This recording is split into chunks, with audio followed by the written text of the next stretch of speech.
बुलाया, मौका दिया है बात करने का। बहुत बहुत शुक्रिया आपका। अंग्रेजों के ज़माने में एक शायर थे अकबर इलाहाबादी, उनका शेर था, न तीर निकालो न तलवार निकालो, जब तोप मुकाबिल हो तो अखबार निकालो।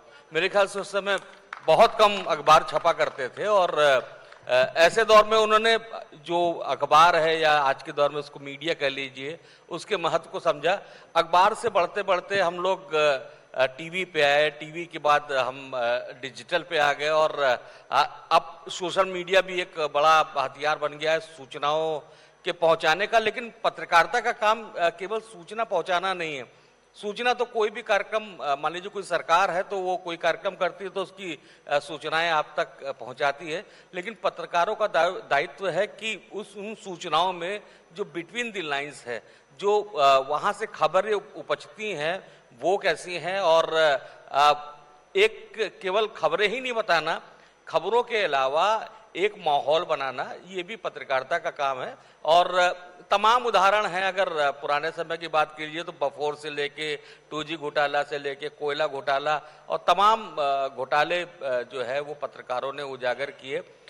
समय बदला, सरकारें बदली, कोरोना का दौर आया, पत्रकारों ने यहाँ पे भी अपना दायित्व निभाया। और जब सिलेंडर की कमी हुई थी, जब अस्पताल में बैठने की व्यवस्था नहीं थी, तो सब तरह की व्यवस्था के आवाज़ जो उठाई थी वो पत्रकारों ने उठाई थी। यानी पहला काम किया था कि कोरोना की जो जागरूकता का काम है वो पत्रकारों ने किया, और उसके बाद जो कमियां थी, जो समस्याएं थी, उनको उठाया और ये सरकार पे दबाव बनाने का अस्त्र बना। तो पत्रकारिता का काम जो है सरकार से सवाल पूछना भी है।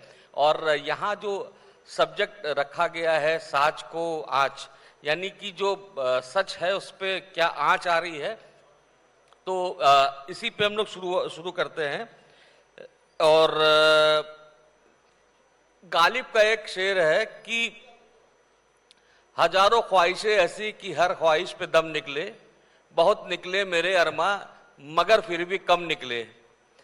तो उसकी अगली जो लाइन है, निकलना खुल्द से आदम का सुनते थे मगर बड़े बेआबरू होकर तेरे कूचे से हम निकले। तो आशुतोष सर, सबसे पहले तो आप ही के पास मैं आऊंगा कि हम लोग जो हम पत्रकार हैं, क्या कुछ बेआबरू हो रहे हैं? नहीं, क्यों बेआबरू हो रहे हैं? देखिए, ये जो सांच को आँच नहीं जो विषय हमारा है, या जो भी आपने जो बात कही, ये कोई आज की बात नहीं है। हमेशा से हम लोग आलोचक हैं, तो आलोचक को हर व्यक्ति ज़रूरी नहीं है कि उसका वो सम्मान करे, बहुत कम लोग होते हैं। और हम मीडिया ये दरअसल आईना दिखाते हैं, और आईना जो होता है वो आपको वैसा ही दिखा देता है जैसा आप होते हैं। हम आपको, अगर आप अच्छे नहीं हैं तो हम आपको अच्छा नहीं बना सकते, हम आपको वो दिखा रहे हैं। आपको पसंद आए ना आए तो आप फिर तमाम बातें करने लगते हैं, फिर तमाम तरह के विशेषण देने लगते हैं। लेकिन वो जैसे केवल हम जब बात करते हैं इसकी, तो हम केवल पॉलिटिकल चीज़ों की बात करते हैं, लेकिन ये फिल्मों में भी रहा है, स्पोर्ट्स में भी रहा है कि बहुत सारी खबरें निकली और फिल्म पर्सनालिटी ने या स्पोर्ट्स वाले ने कहा कि नहीं नहीं साहब ये गलत है, बाद में वो सही सिद्ध हुई। तो ये बिल्कुल कोई आँच नहीं है। और जो लोग इस आँच को इस आईने में देखते हैं, वो 2014 के पहले और 2014 के बाद वाला, ये उनकी अपनी समझ की कमी है। जर्नलिस्ट अच्छे पहले भी थे, जर्नलिस्ट बुरे आज भी हैं। उसमें हम ये कहना कि नहीं आज खराब हो गए हैं, पहले बहुत अच्छे थे, या पहले जैसे लोग कहते हैं कि अंग्रेजों के ज़माने में जो थी वो बड़ा पत्रकारिता मिशन थी, पर उस समय की जो पत्रकारिता थी, और लोग आज से तुलना करते हुए कहते हैं पत्रकारिता हमेशा मिशन रही है। आखिरी अखबार निकलेगा, आखिरी चैनल चलेगा, हमेशा मिशन रहेगी। बिल्कुल इसकी चिंता मत करिए कि कौन क्या कहता है, क्या करता है। वो जो कहता है, आपको विशेषण देता है, वो आपको अपने रास्ते से हटाना चाहता है। आप अपना काम करते रहिए। आप ईमानदार हैं कि नहीं, बात केवल इतनी है। आपका अपना आईना साफ है कि नहीं, आप चीजों को ठीक देख पा रहे हैं कि नहीं। मैं इसको मानता हूं, इन विशेषणों को हम नहीं मानते, और ना हमको लगता है कि हमारी बिरादरी को ये कहा जाना। जैसे हम अखबार की बात करें, डेस्क पर बैठा हुआ आदमी है, उसका कहां किस आंच की बात कर रहा है। और अखबार में जिनकी हम बात करते हैं, एक अखबार में 50 लोग हैं, उसमें से 6, 7 या 8 रिपोर्टर हैं, आप उन्हीं भर की तो बात कर रहे हैं। वो जो 42 आदमी बैठे हुए हैं अंदर, वो क्या है? आप उनके बारे में क्यों नहीं बात कर रहे? तो ये हमको प्रभावित करने के एक वो प्रयास होते हैं जिसका बहुत पुरजोर मुकाबला किया जाना चाहिए, और इन विशेषणों का कोई मतलब नहीं है। नहीं, बिल्कुल सही कह रहे हैं। और असल में कुछ 8-10 लोग के हिसाब से पूरी मीडिया को मान लेना, जो आपने जिक्र किया कि सैकड़ों लोग ऑफिस में बैठ के काम करते हैं, तो उनकी बहुत सारी जिम्मेदारी, और जिले जिले में रिपोर्टर होते हैं, वो काफ़ी काम करते रहते हैं। लेकिन सवाल तो उठते ही हैं, और एक सवाल इस समय जो ईरान इजराइल का युद्ध चल रहा है, तो ये नज़र आ रहा है कि जो कवरेज हो रही है वहाँ पे आप देखिए कि इजराइल में जितने भी प्रमुख चैनल हैं उनके रिपोर्टर्स हैं, इसके अलावा यूएई में रिपोर्टर्स हैं, और भी जगह रिपोर्टर्स मौजूद हैं। लेकिन जो लड़ाई है वो अमेरिका इजराइल की ईरान से है। ईरान में रिपोर्टर बहुत कम चैनलों के नज़र आते हैं। उसकी वजह चाहे जो भी हो, लेकिन ये कहने वाले तो कहते हैं कि ये जो है पक्षपात हो रहा है। ये चाहे इंटरनेशनल प्रेशर हो, चाहे यूरोप का प्रेशर हो। तो एक जो शेर है ना कि बरसी वहीं वहीं पे समुंदर तेजी जगह, ऊपर से हुक्म तक घटाएं भी क्या करें। तो सुधीर जी, क्या ये भेदभाव होता है या अचानक हो जाता है? देखिए, आपने जो विषय है वो पत्रकारिता के ऊपर है, लेकिन पत्रकारिता आती कहाँ से है? पत्रकारिता इसी समाज से निकलती है। पत्रकारिता में अब जैसे समाज में क्या है, जुडिशरी है, पुलिस है, सियासत है, लोग हैं, तो उसमें अच्छे और बुरे लोग हमेशा से रहे हैं। मैं दूसरों की बात नहीं करूंगा, लेकिन पत्रकारिता की बात की जा सकती है। जब मैं नया नया पत्रकारिता में आया तो लोग आज के लिए कह रहे हैं, आज की पत्रकारिता मुझे ज़्यादा बेहतर लगती है, आज ज़्यादा अच्छे जर्नलिस्ट हैं और ज़्यादा बेहतर काम कर रहे हैं, मुझे ये लगता है। जिस समय हम आए थे 1994 में, उस समय एक लिस्ट आई थी, विवेकाधीन कोश, तो उसमें कम से कम 22 या 24 पत्रकार थे, और उस समय 2 लाख से लेकर 60 लाख रुपए तक लोगों ने लिए थे। और ये 94-95 94-95 की बात कर रहे हैं। और शाम वाले अखबारों में रोज एक सीरीज छपती थी, एक एक पत्रकार के बारे में छपता था। तो कम से कम आज वो दौर नहीं है जहां पर लोगों ने पिता के बीमार होने के नाम पे, स्कूल खोलने के नाम पर, खेत लेने के नाम पर, और किस चीज पे, और उसमें बहुत बड़े बड़े सीनियर जर्नलिस्ट थे। आज हम लोग अखबार में काम करते हैं, कम से कम अपने इर्द गिर्द जो दूसरे अखबार भी हैं और हमारे भी अखबार हैं, वहाँ में ऐसे लोग नहीं दिखते हैं। दूसरा ये कि जो बात हो रही है कि सांच को कई बार थोड़ा सा लगता है मीडिया कभी इधर झुका हुआ है, कभी उधर झुका हुआ है, तो इसमें लोगों को शिकायत करने का बहुत वो बनता नहीं है कि आप, अब तो आपके हाथ में है, आपको समझ में आता है ना, आप क्या देखो। अगर आपको चील कौवों की तरह होने वाली जो लड़ाई और डिबेट्स होती है नहीं देखनी है, तो मत देखिए ना। देख के फिर उसको बुरा कहना, आप देखते हो तभी वो लोग पसंद कर, मतलब तभी वो दिखाई जाती है, क्योंकि टीआरपी कहाँ से आती है? वो लोगों के देखने से आती है। अब मैं अभी बीच में हम लोगों ने नवभारत गोल्ड निकाला, और उसमें बहुत ही बढ़िया लिटरेचर, विश्व की सबसे सुंदर कहानियां, विश्व की सबसे अच्छी स्टोरीज डाली, लेकिन उस पर हिट्स नहीं आ रहे थे। हिट्स किस पे आ रहा था कि पाकिस्तान में प्याज महंगा हो गया और टमाटर महंगा हो गया है, या किसी की सेक्स कथा आ गई तो उस पर लाखों अरबों वो आने लगे। तो ये कौन लोग हैं? ये कौन लोग हैं जो मीडिया को गाली देते हैं और खुद जो है चुपचाप कोने में बैठ के फोन लेके क्या देखते हैं? तो जब टीआरपी और जब डिजिटल फुटप्रिंट्स पे बात होगी, उस पे कोई मीडिया आगे और पीछे होगा, तो वो वही दिखाएगा ना जो लोग देखना चाह रहे हैं, जो लोग पढ़ना चाह रहे हैं, वही तो दिखाएगा, क्योंकि वहां से उनका बिजनेस जुड़ा हुआ है। अखबार आज भी आप देख लीजिए, अखबारों में ऐसा नहीं हो सकता। इसलिए नहीं हो सकता कि अखबार का जो स्ट्रक्चर है वो 15 page, 16 page, 12 page, 20 page, 24 page जो भी है, उस पेज में आप कभी किसी एक नेता को, कभी किसी एक घटना को, कभी एक व्यक्ति को समर्पित नहीं कर सकते। उस पे फ्रंट पेज होगा, मिक्स खबरें होंगी, पेज 2 होगा, उस पर पॉलिटिकल खबरें होंगे, पेज 3, 4, 5, 6, 7, 8 लोकल खबरें होंगी, फिर एक एडिट पेज होगा, फिर इकोनॉमिक बिजनेस का पेज होगा, स्पोर्ट्स का पेज होगा, फिर सोशल खबरें होंगी।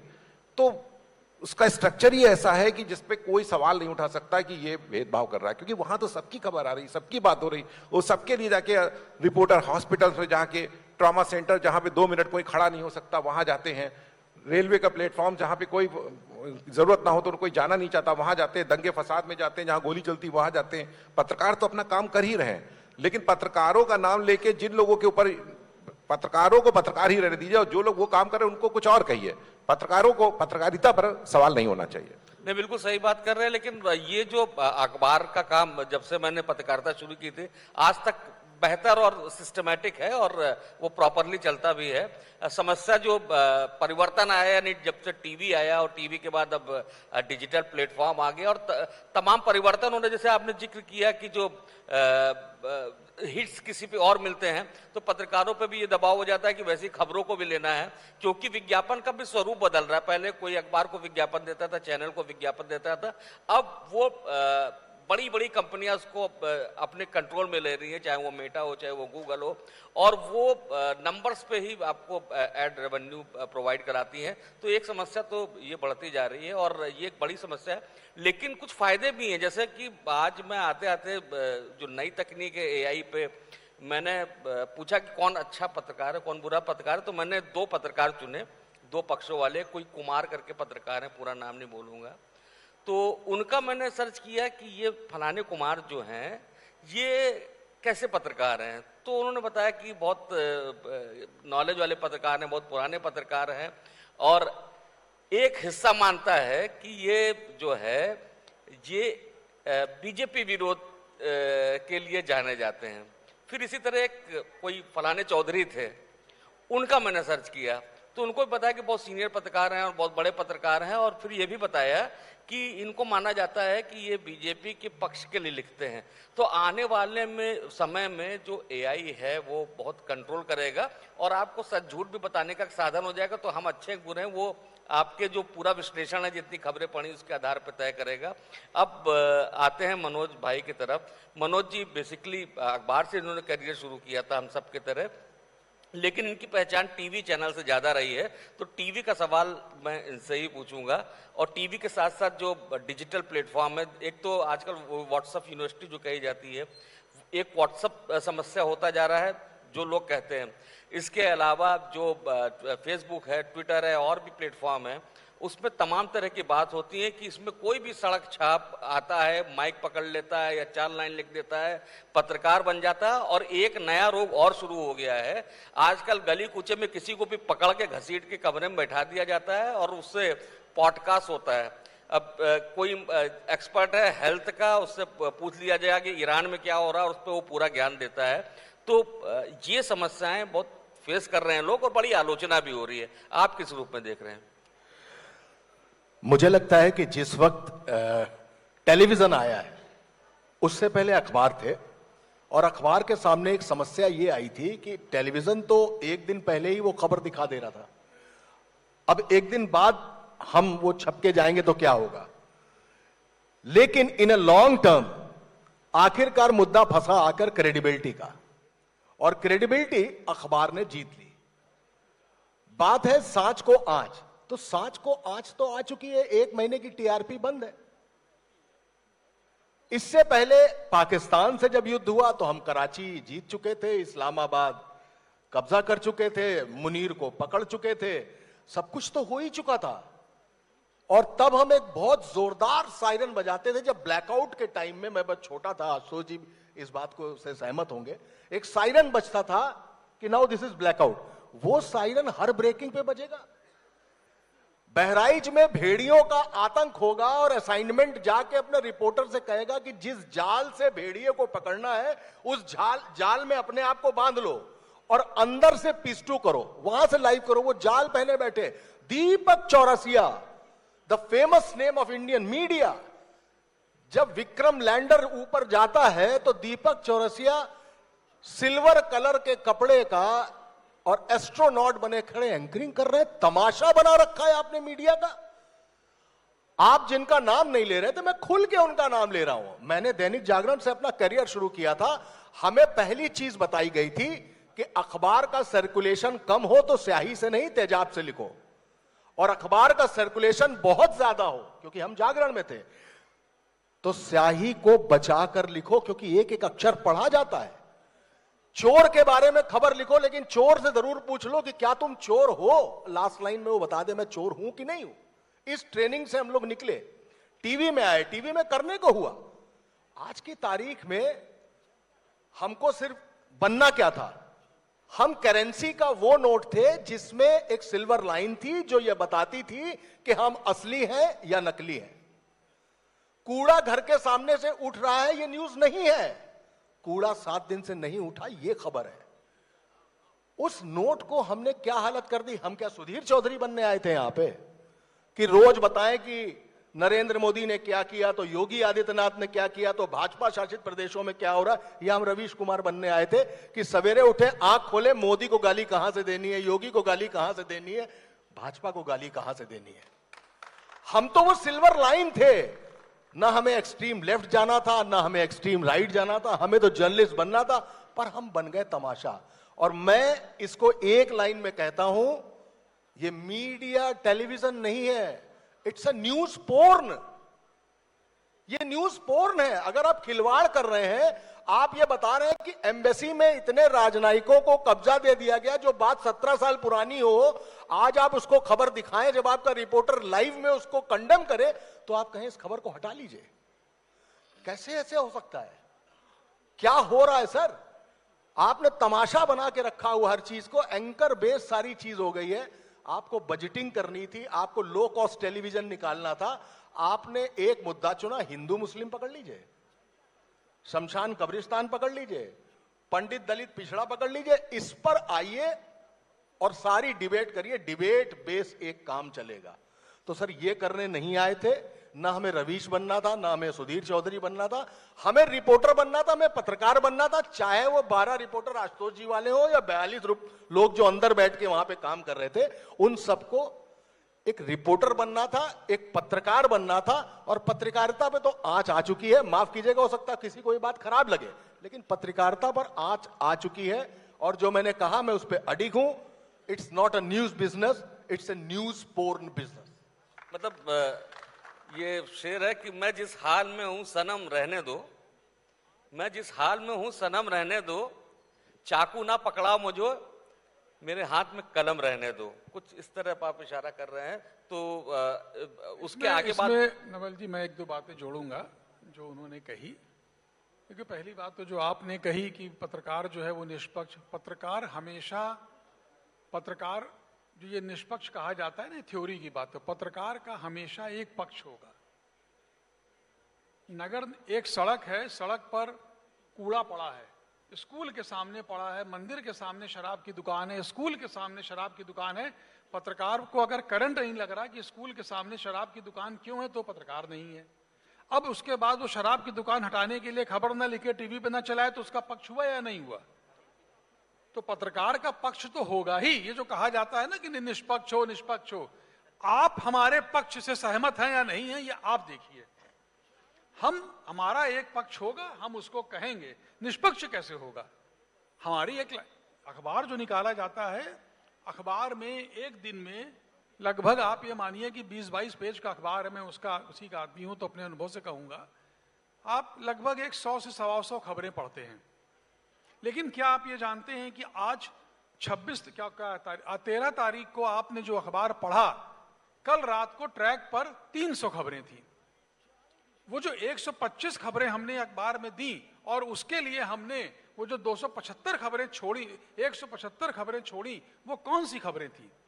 तो ये संपादक तय करता है कि आपको क्या पढ़ना है, लेकिन वो उससे अहम है कि वो ये भी तय करता है कि आपको क्या नहीं पढ़ना है। हमारा काम आपको एजुकेट करने का भी है, हमारा काम आपको समझाने का भी है। तो असली संपादक या असली संपादन वहां है जहां हम अपनी कसौटी पर वो 175 खबरें छोड़ रहे हैं कि हमको ये नहीं पढ़ाना, किसी कारण से नहीं पढ़ाना। पक्ष वहां भी हमारा एक पक्ष आता है। हम एक जागृत प्राणी हैं, हम एक समाज में आए हैं, हम अपनी बात तो कहेंगे ही। हम अपने अखबार में अपनी बात कहेंगे और फिर सबको अवसर देंगे, अपने आलेखों में आए वो अपनी बात कहे और सबके सामने आए। ये पाठक है जो तय करेगा कि इसकी सही है कि इसकी नहीं सही है। हम उसके सामने सब परोसेंगे। लेकिन ये कहना कि पत्रकार का कोई एक पत्रकार निष्पक्ष होना चाहिए, बिल्कुल ठीक नहीं है, हमेशा उसका एक पक्ष होगा। दूसरी बात, वो जो उन्होंने कही मनोज जी ने, ये भी पत्रकार को तय करना है कि उसका आदर्श क्या है।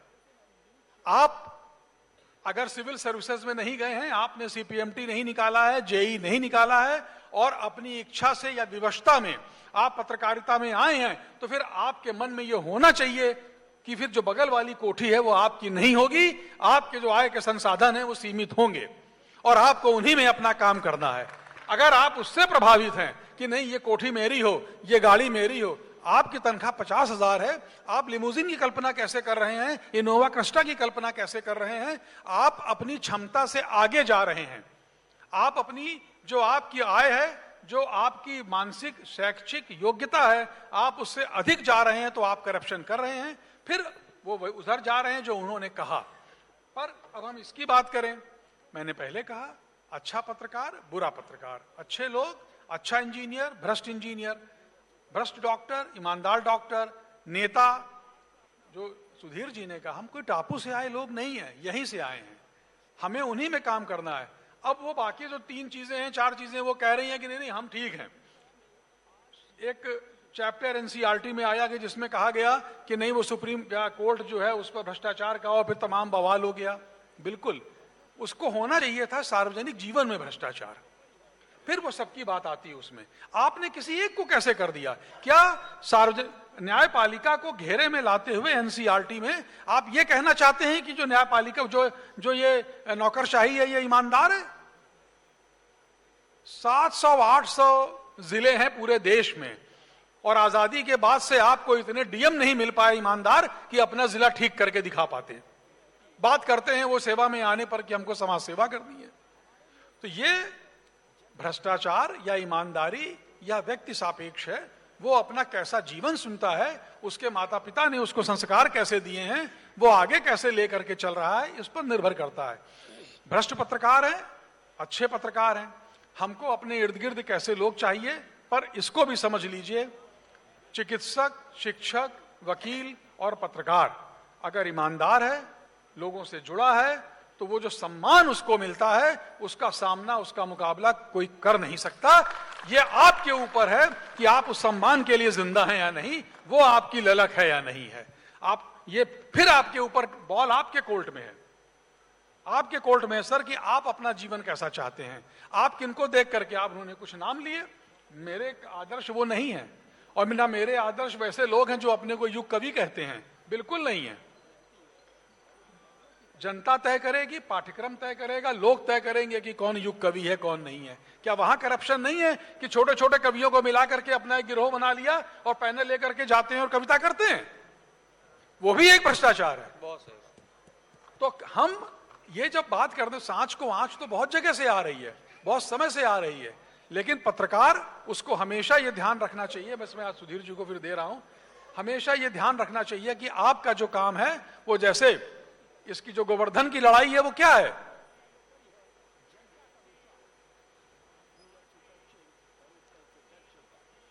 चलिए संजय जी आए, उनका स्वागत है भाई।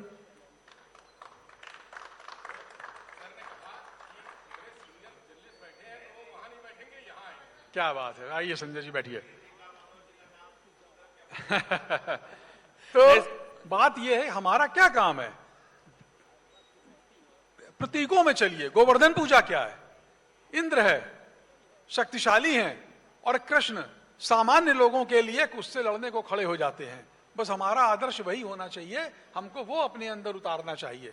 बाकी जो टीवी देख के लोग तय कर रहे हैं कि आप ये फर्जी डिबेट कर रहे हो, जो आप वहां बहस कर रहे हो, मारपीट कर रहे हो, जनता उसको पसंद नहीं कर रही, और इसीलिए टीवी चैनल परेशान है।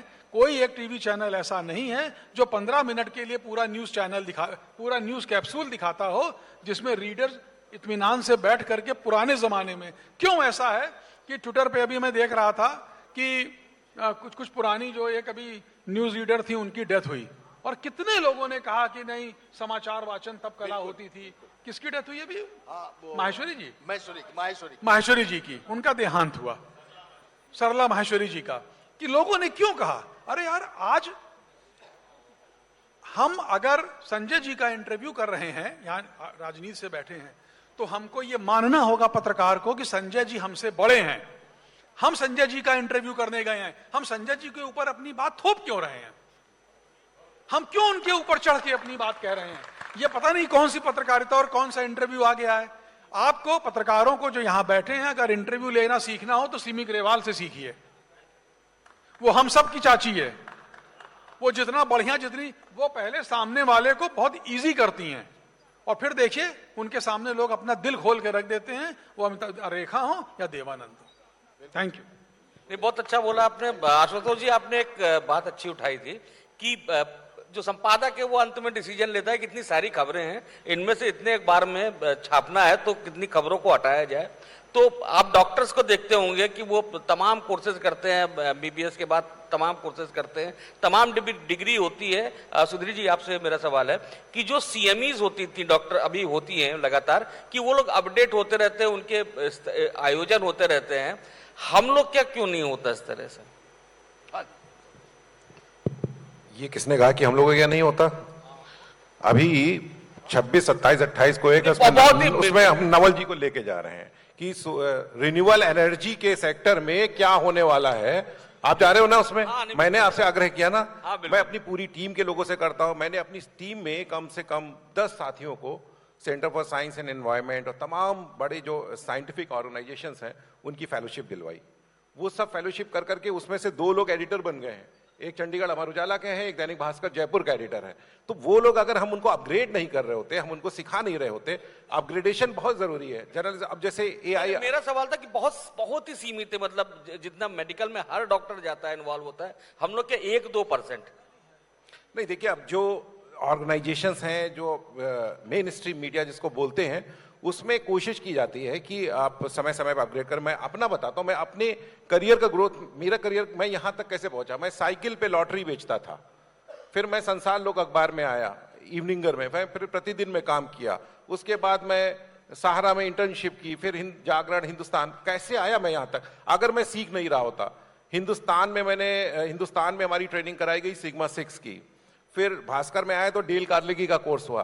टाइम्स ग्रुप में आया तो 3 आईएसबी ने मुझको कोर्स कराए।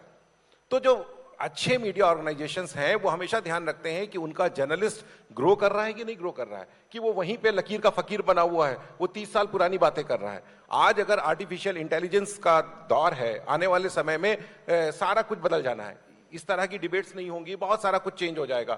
अभी हम और आप बातें कर रहे हैं, हो सकता है हमारे प्रतिरूप डिबेट कर रहे होंगे और हम यहाँ पे बैठे भी नहीं होंगे। हम सामने बैठ के देख रहे होंगे कि हम यहाँ पे डिबेट कर रहे हैं। ये आ चुका है, मतलब ये आने वाला टाइम नहीं है। ये न्यूज रूम आज कर सकते हैं। तो ऐसे ऐसे एआई में टूल्स आ गए। अगर हम अपने ऑर्गेनाइजेशन में उन टूल्स की जानकारी नहीं देंगे, हम उनकी ट्रेनिंग नहीं देंगे, तो हम तो खुद ब खुद पिछड़ते जाएंगे। और मुझे लगता है कि जितने भी अच्छे ऑर्गेनाइजेशंस हैं वो ट्रेनिंग का प्रोग्राम जरूर रखते हैं। नहीं, बहुत सही कह रहे हैं। और सबसे ज्यादा जो सवाल उठ रहे हैं वो टीवी चैनल वालों पे उठ रहे हैं। और संजय जी भी बैठे हुए, सबसे ज्यादा परेशान इन्हीं लोग से होते हैं, इतने चढ़ चढ़ के सवाल पूछते कि इनको भी चिल्ला के बोलना पड़ता है। शेखर आनंद त्रिवेदी भी हैं, तो आप आगे शुरू कीजिए। मनोज भाई हैं टीवी के, तो आगे आप देखिए, हम आ जाने तो ये टीवी का यही फायदा है कि आपकी जो पंचलाइन है वो एक झटके में देखिए कहाँ से कहाँ पहुंची। देखिए, इसमें 2 चीजें हैं जो अभी हमारे सभी लोग सीनियर हैं, मेरी वो पीढ़ी है। जब हम पढ़ते थे, मास कॉम में थे, तो दैनिक जागरण और हिंदुस्तान, इनके आर्थिक पेज का डिसर्टेशन हमने बनाया था। विनोद जी उस समय संपादक हुआ करते थे जागरण में, नवीन जी हिंदुस्तान में। जब हम लोग उनके पास जाते तो एक एक पन्ना पढ़ते थे, हमें बताते थे। और जागरण की अप्रोच ये थी कि हमारे आर्थिक पेज पर विज्ञापन आ सकता है या नहीं आ सकता है, और आ सकता है तो आना चाहिए। तो जो हमारी कंप्लीट हुई रिसर्च, उसके बाद जागरण ने फॉर्मूला रखा, वो अप्लाई हुई। मेरा पूरा करियर टेलीविजन का है, इसमें कोई दो राय नहीं है। पिछले 2.5-3 दशक से मैं टेलीविजन में हूँ। इसी दशक में मैं, मतलब इसी दौर में मैंने ये पाया है कि हमको ये था कि हमें एक विधा में पत्रकारिता और ये सारी चीजें, आज की डेट में जब बच्चा हमारे सामने इंटरव्यू देने आता है, उसके पेरेंट्स हमसे पूछते हैं कि मेरे बेटे का पैकेज क्या होगा। तो जब वो पैकेज पूछते हैं, उसके पीछे का कारण यह है कि 5 लाख रुपया दे करके उन्होंने किसी जगह से उसको मास कॉम कराया है, और फिर वो ये चाहते हैं कि बदले में हमारे पास वो रकम उस तरीके से लौटे। तो ऑब्वियस सी बात है कि वो रकम पत्रकारिता के जो पैमाने हैं उससे नहीं लौटेगी, वो बाजार से लौटेगी। और जब हम बाजार से लौटाने की कोशिश करेंगे तो हम बाजारू हो जाएंगे, वो हमारे कपड़े फाड़ देगी। तो वही स्थिति है कि जितनी चीजें हमने बाजार से उठाई हैं, बाजार में बेचने की कोशिश की है, तो बीच बाजार में आज हमसे भी पूछा जा रहा है कि भाई सांच पे आंच आई है या नहीं आई है। लेकिन हकीकत यह है कि अगर सच है तो इसका टॉपिक का नाम मेरा बस चलता तो मैं लिख देता सच पर आग। अरे जलाओ तो तुम, हम जलें तो फिर हम गलत हैं? हम जले ही नहीं। आंच तो बहुत छोटी सी चीज है, आग से भी हम नहीं हिलते। तो यह फर्क है कि पत्रकार कौन है और कौन नहीं है। चूंकि मनोज जी भी उस संस्थान से लंबे अरसे तक जुड़े रहे हैं, मेरा करियर ईटीवी से शुरू हुआ है और legend of this country Shri Ramoji Rao के संस्थान में मुझे ईटीवी में पहला मौका मिला।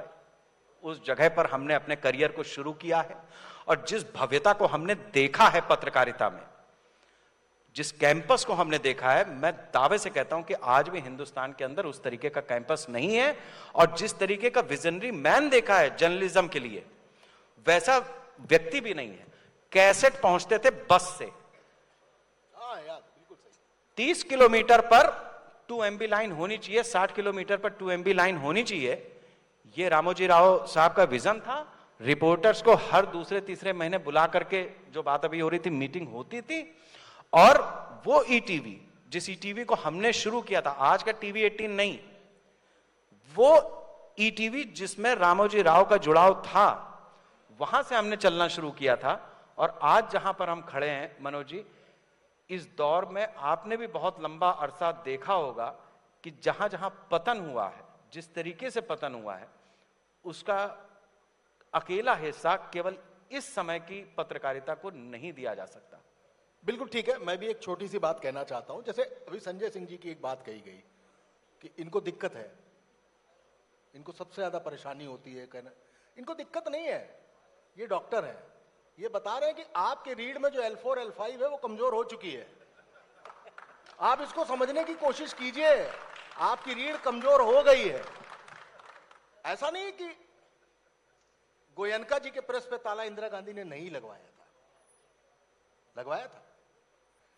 लेकिन आज की हालत में, चलिए छोटी सी एक बात बताता हूं। मैं जी में था, 7 स्टेट का हेड था, पंजाब, हरियाणा, हिमाचल, मध्य प्रदेश, छत्तीसगढ़, उत्तर प्रदेश, उत्तराखंड। तो मैं अपने उत्तर प्रदेश वाले में हर 2 सेकंड, मतलब हर 1-1.5 मिनट के बाद एक विज्ञापन चलना शुरू करता था, उभरता उत्तर प्रदेश या कभी कुछ, तो उसमें योगी आदित्यनाथ जी बार बार उत्तर प्रदेश का विज्ञापन है तो योगी चलेंगे।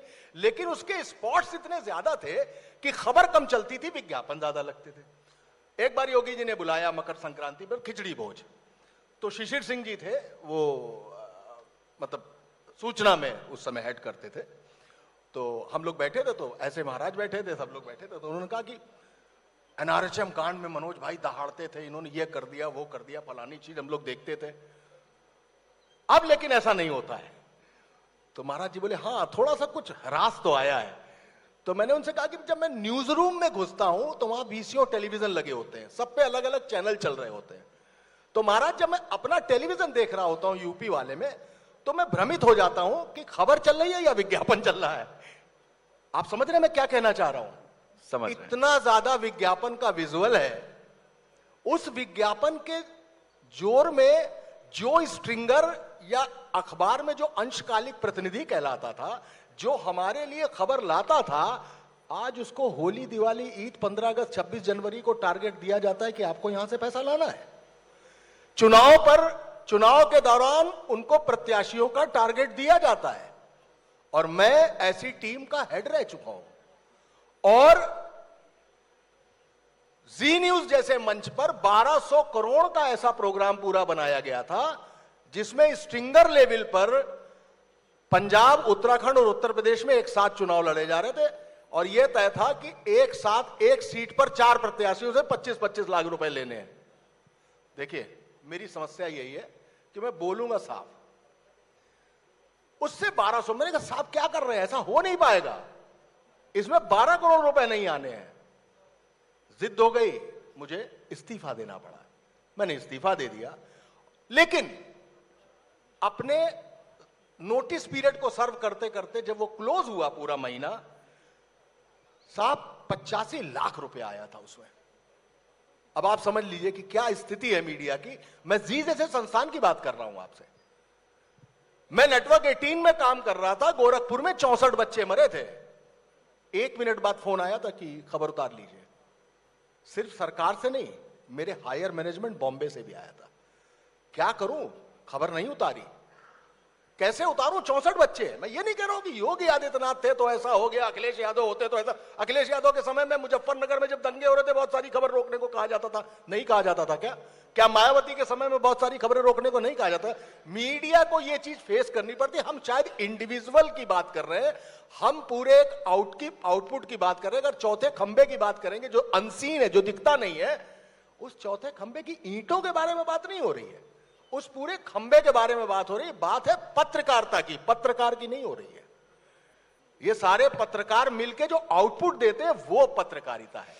और ऐसी पत्रकारिता में अगर सायरन बजेगा ब्रेकिंग न्यूज पर, अगर कराची, इस्लामाबाद और मुनीर को पकड़ के हम घसीट के ला रहे हैं और कब्जा करने जा रहे हैं, तो माफ कीजिएगा, ये पत्रकारिता नहीं हो रही है। अगर हम धर्मेंद्र को 15-20 दिन पहले ही मारे दे रहे हैं, तो माफ कीजिएगा, ये पत्रकारिता नहीं है। अगर हमारी टीआरपी पर रोक लग रही है, तो माफ कीजिएगा, हम पत्रकारिता नहीं कर रहे हैं।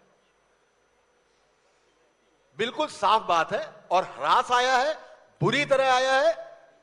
यह नहीं होना चाहिए। यही वजह है कि आज हम जैसे पत्रकार, चाहे आशुतोष जी हो, चाहे सुधीर जी हो, चाहे नवल जी हो, मैं हूं, आप हो, एक टाइटिल लेके घूम रहे हैं, गोदी मीडिया, फलाना मीडिया, डिमांड। हमको खुद को साबित करना पड़ता है, नहीं साहब, हम वो नहीं है। हमको अलग आकर बोलना पड़ता है। हम उस टाइटल को अपने ऊपर लेके नहीं जाना चाहते, क्योंकि आज के दौर में किसी चीज का आर्काइवल बनाने की जरूरत नहीं है। आप जो कर रहे हैं वो हजारों लाखों सालों के लिए इंटरनेट पे जा रहा है। कभी कोई बच्चा हमारी आगे वाली 100 साल बाद बड़ी पीढ़ी खोलेगा कि आशुतोष जी का नाम क्या है, तो आशुतोष जी के बारे में सब कुछ वो बता देगा। मनोज राजन ने क्या किया, वो सब बता देगा। जिसने जो गड़बड़ किया होगा, इन्होंने बताया ना, सुधीर चौधरी का खोला तो उन्होंने ये बताया, और रवीश कुमार का खोला तो एआई ने ये बता दिया। तो साहब वो बैठ के आकलन कर रहा है। अब सिर्फ भगवान नहीं देख रहा है, अब एआई भी देख रहा है। तो अपने आप को ठीक करना जरूरी है। और शायद सोशल मीडिया की खबर हम जब अखबार में और टीवी में लेने लगे, तो आप समझ लिए सोशल मीडिया लीड कर रहा है। एक चीज और भी है, जो फुट रिपोर्टिंग होती थी, चाहे वो टेलीविजन की हो, चाहे अखबार में, तो खैर अभी भी है, लेकिन टेलीविजन में थोड़ा कम हुई है। और उसके साथ साथ जिस तरीके की कंटेंट की बात होती है कि कंटेंट बिकता है, लेकिन कंटेंट आएगा कहां से? तो नवल जी हमारे बीच में है। नवल जी एक ऐसे प्राणी हैं पत्रकार के रूप में, क्योंकि ये सटायर बहुत अच्छा करते हैं, तो इसको लेके आना पड़ेगा कि इनकी कलाओं से हम सब जुड़ते रहें। फुट रिपोर्टिंग भी की है, टेलीविजन, अखबार, और उसके बाद एक हिंदू राजा, मतलब ये आप भी लेकर के आए, जो अभी हम लोग की चर्चा हो रही थी। तो ये कंटेंट में जिस तरीके से चीजें को रखा जाता है, पेश किया जाता है, क्या ये वक्त की जरूरत है, बाजार है, या फिर इसको ये माना जाए कि इसी तरीके से चीजों को आगे बढ़ाना है?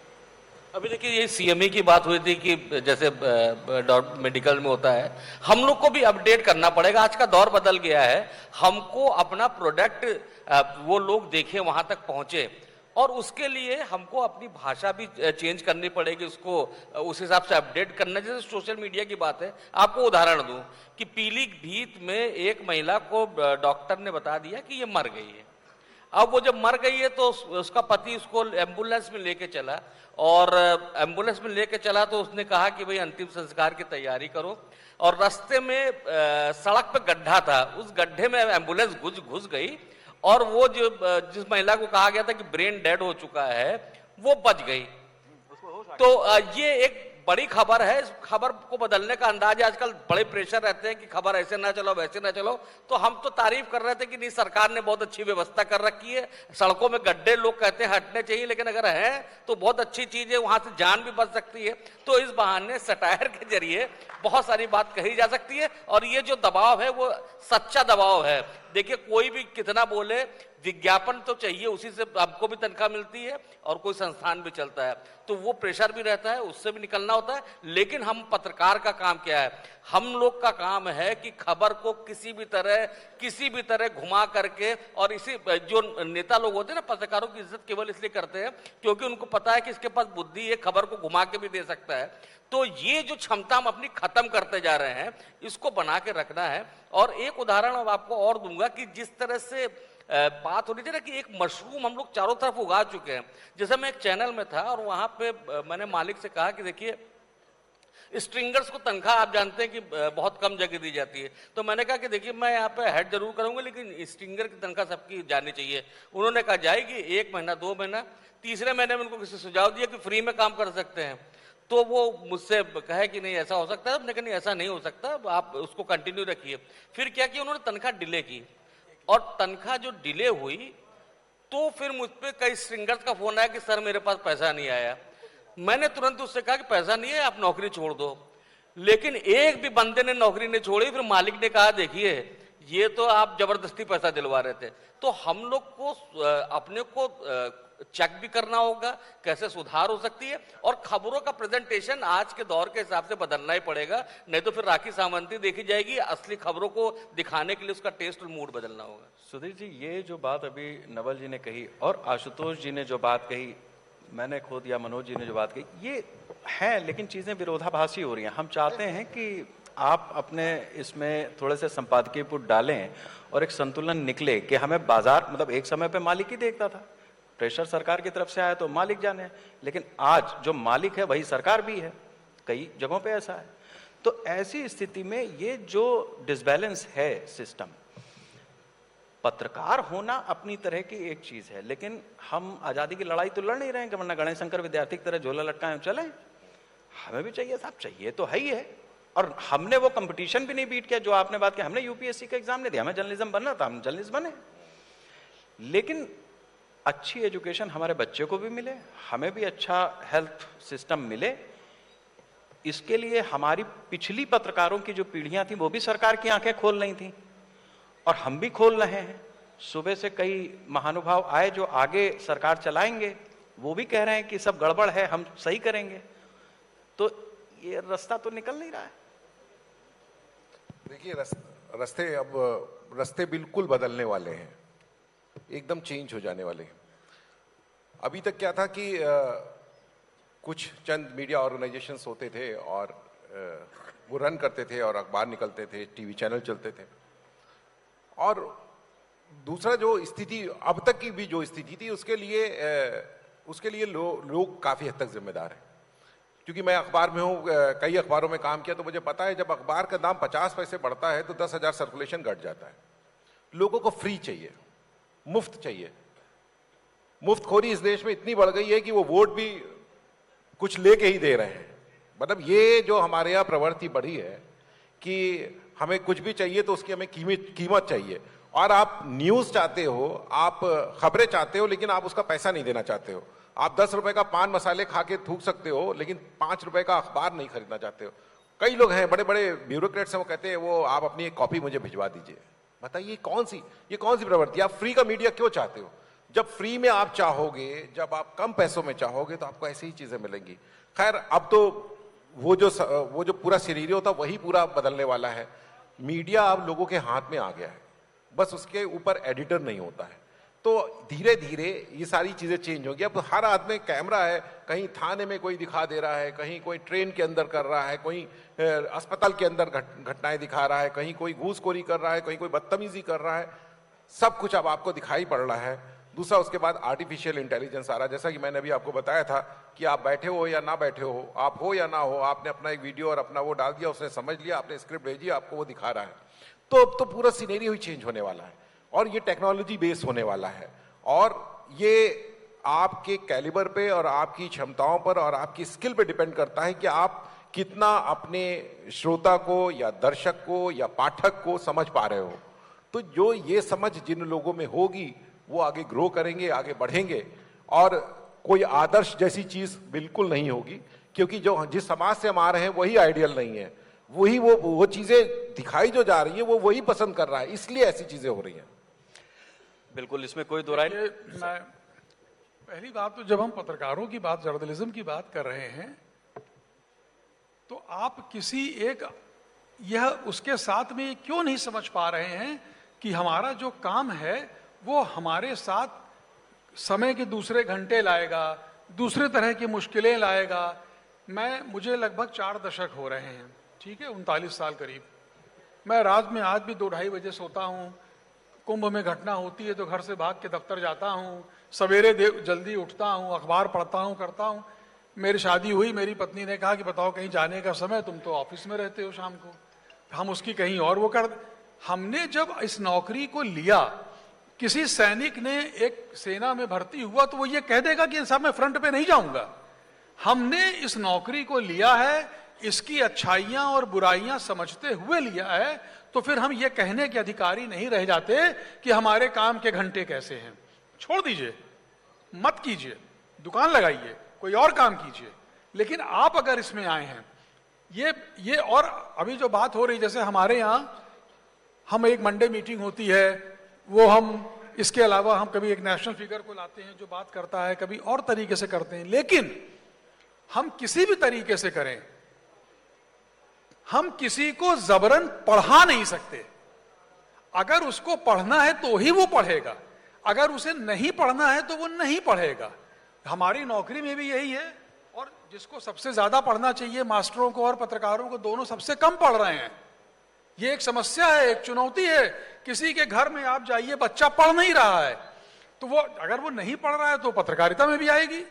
तो हम अगर ये कहें कि नहीं अच्छा अच्छा घप कड़वा कड़वा थू, तो हमको चाहिए सब कुछ, लेकिन हम मेहनत नहीं करेंगे। आप अगर जर्नलिज्म में आए हैं तो आप तमाम प्रकार की अग्नि परीक्षाओं के लिए तैयार रहिए। आप तमाम प्रकार के जो ऑड आवर्स हैं उनमें काम करने के लिए तैयार रहिए। आप अगर रिपोर्टिंग में हैं तो बिजली गिरे, पहाड़ टूटे, खबर देनी है, और हमारे जैसे लोग खबर लेंगे, वो तो देनी ही होगी। ये आप कैसे मना कर देंगे कि हमको नहीं चाहिए? तो हमारे जो कुल बात यहां पर हो रही है, ईमानदारी बहुत एक ऐसा। और मैं यहां पूछता हूं जो लोग बैठे, किसको ईमानदार पत्रकार चाहिए? किसको चाहिए?